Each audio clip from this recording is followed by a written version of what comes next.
les matins depuis 50 ans, elle ne manque jamais son rendez-vous à la cathédrale Saint-Patrick de Karachi, avant de se lancer dans son marathon humanitaire de la journée. Aujourd'hui, direction le district de Tata. Cette région du sud a été sévèrement touchée par les inondations catastrophiques de cet été.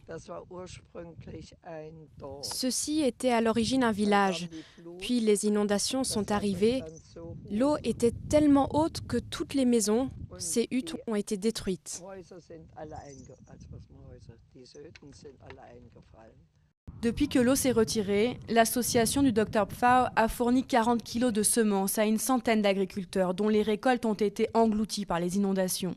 Ici, 75% de la population vit du travail de la terre, mais dans ces coins reculés, les paysans ont très peu de soutien.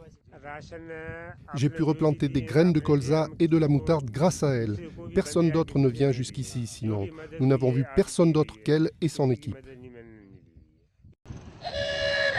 1 heure de route plus loin, la ville de Badin, où l'association du Dr Pfau avait organisé plusieurs camps d'assistance pendant les inondations.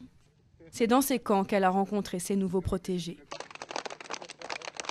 Des hindous et des chrétiens, minorités religieuses au Pakistan, qui la considèrent comme leur sauveur. Avant d'être recueillis par la sœur Pfau, ces familles de paysans étaient lourdement endettées auprès de leurs anciens employeurs. Pendant des années, voire des générations, elles ont travaillé dans les champs comme esclaves pour acheter leurs dettes. Une mère esclave nous a raconté l'histoire de sa première fille. Elle a dû la donner au fils de leur patron, un propriétaire terrien, et la fille a été contrainte d'avoir des relations sexuelles avec lui. Cette forme d'esclavage est interdite par la loi pakistanaise depuis 1992, mais peu d'affaires sont portées devant la justice.